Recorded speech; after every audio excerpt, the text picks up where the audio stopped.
नमस्कार, welcome to the channel. I hope आप लोग सब ठीक होंगे। चलिए बात करते हैं मार्केट की। नेक्स्ट वीक के लिए हमारा क्या व्यू रह सकता है 14th ऑफ जुलाई 2025 मंडे के लिए। साथ ही डिस्कशन करने वाले हैं ग्लोबल मार्केट के बारे में, कुछ इंपॉर्टेंट न्यूज़ के बारे में जिनका इम्पैक्ट मार्केट के ऊपर पड़ने वाला है, और आज के ब्लड बाथ के बारे में। पहले बात करें ग्लोबल मार्केट की, तो डाउ जोन फ्यूचर लगभग 300 पॉइंट के आसपास डाउन दिखा रहा है। थोड़ा सा प्रेशर दिखाई दे रहा है। इसके बारे में डिस्कशन करेंगे कि क्या रीज़न इनकी हो सकती है। देखिए, बात करें डोनाल्ड ट्रंप की, तो ये एक ऐसे शख्स हैं जो कि हर रोज़ कुछ ना कुछ पोस्ट करते हैं और कोशिश करते हैं कि मार्केट को अपने हिसाब से चलाएं। कल यूएस मार्केट में एक ज़बरदस्त तेज़ी देखने को मिल रही थी, सब चीज़ें ठीक चल रही थी, बट सडनली उनको याद आया कि आज मैंने कुछ पोस्ट नहीं करा। ऐसे कैसे हो सकता है। तो मॉर्निंग में, मतलब हमारे यहाँ मॉर्निंग हो रही थी और उनकी मार्केट बंद होने वाली थी, तब उनको एकदम से याद आया कि कुछ पोस्ट करना पड़ेगा जो मार्केट में सेंटीमेंट खराब करे, चीज़ें एक ट्रेंड में ना चलें। तो उन्होंने पोस्ट करा और उनका पोस्ट था कनाडा के ऊपर 35% टैरिफ।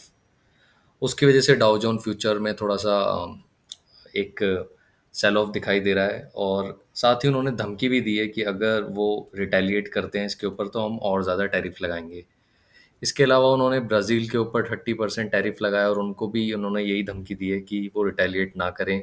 हालांकि ब्राज़ील ने बोला है कि हम रेसिप्रोकल टैरिफ लगाएंगे, सेम जितना वो लगाएंगे उतना हम लगाएंगे। तो डेफिनेटली अभी वॉर ट्रेड एक सिचुएशन टैरिफ की वो क्रिएट होती कहीं ना कहीं दिखाई दे रही है, और उसकी वजह सिर्फ और सिर्फ एक ही शख्स है, वो हैं सर डोनाल्ड ट्रंप। बात करें ग्लोबल मार्केट की, सॉरी, बात करें आपने निफ्टी की, तो कल हमने डिस्कशन करा था कि 25,317, जहां मार्केट ने 4 जुलाई को सपोर्ट लेके ऊपर की तरफ 25,550 तक गया था, और उसके बाद कल एग्जैक्टली यहीं क्लोजिंग दी थी। हमने कल बोला भी था कि मेक और ब्रेक जोन पे है मार्केट। आज मार्केट ने गैप डाउन करा because of the TCS, Tata Elxsi, IREDA बहुत ही वीक नंबर थे, एज एक्सपेक्टेड नंबर थे, मतलब म्यूटेड थे। बट जो मार्केट कमेंट्री जिसके बारे में कल हमने डिस्कशन करा था कि मार्केट कमेंट्री देखते हैं, मैनेजमेंट कमेंट्री वो किस तरह से करते हैं, तो उनकी जो मैनेजमेंट कमेंट्री थी उसमें बहुत कम कॉन्फिडेंट दिखाई दिया, और यही रीज़न था कि मार्केट अब थोड़ा सा डर रहा है। कहीं पिछले साल जो सितंबर के बाद मार्केट में एक करेक्शन आया था, वो because of the quarterly result आया था, और वही अब सिचुएशन दोबारा से क्रिएट होने का डर मार्केट को सता रहा है। तो मार्केट गैप डाउन हुआ 25,250 के आसपास। अब जो ये सपोर्ट हम कल डिस्कशन कर रहे थे वो रेजिस्टेंस का काम करा, मार्केट एग्जैक्टली वहीं तक गया, और उसके बाद एक बड़ा सेल ऑफ देखने को मिला जो कि मार्केट को लेके आ गया है 25,130 के अराउंड। अब नेक्स्ट वीक हमारा क्या व्यू रह सकता है। देखिए, 1 आवर टाइम फ्रेम ये मैंने खोल रखा है, और हम जनरली दो लेवल के बारे में डिस्कशन करते हैं, दो सपोर्ट दो रेजिस्टेंस।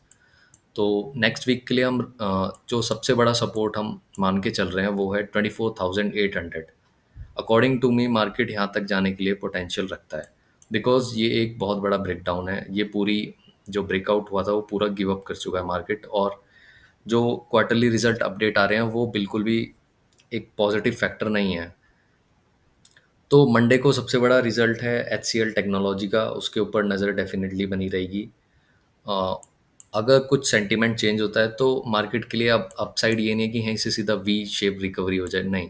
अब डेफिनेटली यहाँ पे 25,300 के आसपास बहुत ज़्यादा कॉल राइटर्स हैं, और 25,000 पे बहुत ज़्यादा पुट राइटिंग हो रखी है। तो ये दोनों एक 25,000 फर्स्ट सपोर्ट, मार्केट के लिए अभी भी ये इतनी जगह है स्पेस यहाँ तक आने के लिए, यहाँ थोड़ा सा सपोर्ट ले सकता है। अगर ये ब्रेक हुआ तो डेफिनेटली 25,800।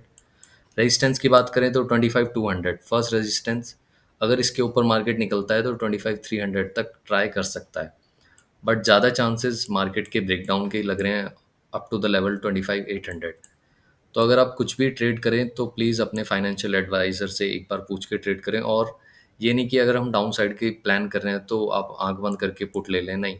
मार्केट को रिटेस्ट करने दें, क्योंकि जैसे आज मार्केट ने गैप डाउन खोला है यहाँ पे 25,250 के आसपास, तो जिन्होंने फर्स्ट में 5 मिनट में या 2 मिनट में कूदने की कोशिश करोगे पुट में, उनके डेफिनेटली एसएल हिट हुए होंगे। मार्केट ने अपसाइड दिखाया 25,300, और वहाँ से जब रिजेक्शन मिला, यहाँ एंट्री होनी चाहिए थी हमारी, डेफिनेटली एक बड़ा रिस्क रिवॉर्ड मिलता। बात करें निफ्टी बैंक की, तो निफ्टी बैंक की कल हमने बात करी थी कि निफ्टी बैंक की कल एग्जैक्टली यहाँ पे थी क्लोजिंग, हमने बात करी थी निफ्टी बैंक के लिए, अभी भी ये स्पेस है और एग्जैक्टली बिल्कुल डॉट वहीं पे गया, निफ्टी बैंक सपोर्ट लिया और उसी के आसपास क्लोजिंग करी। निफ्टी बैंक के लिए अभी भी 56,600 एक इम्पॉर्टेंट सपोर्ट है। अगर इसे रिजेक्ट करता है तो डेफिनेटली 56,300 तक जा सकता है। रेजिस्टेंस की बात करें, सबसे बड़ा 57,000 रेजिस्टेंस है।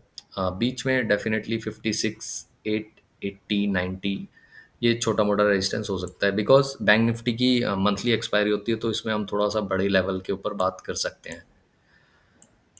देखिए, बात करें आज के पूरी मार्केट की, तो निफ्टी में लगभग 200 पॉइंट के आसपास का डाउन से टिक था। निफ्टी बैंक में भी 200 पॉइंट का था, बट इन परसेंटेज अगर बात करें तो निफ्टी ज़्यादा रिलेटिवली वीक था। बैंक निफ्टी में अभी भी स्पेस है, क्योंकि इसने ये सपोर्ट नहीं तोड़ा है अपना, जो 4 जुलाई का था। वहीं से सपोर्ट लिया और उसी के आसपास रेंज करा। आईटी में आज बुरी तरह करेक्शन रहा बिकॉज ऑफ द टीसीएस और टाटा एलेक्सी। मैनेजमेंट की कमेंट्री में बिल्कुल दम नहीं था।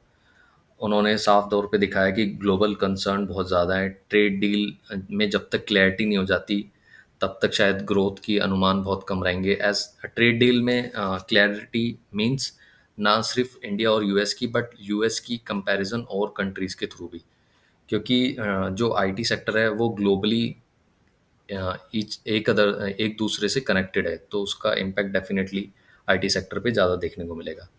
I hope you like this video. और अगर अभी 2 दिन है वीकेंड में, अगर कुछ ग्लोबल अनसर्टेनिटी या कुछ न्यूज़ होती है, I will definitely update you. Till then, bye, thank you.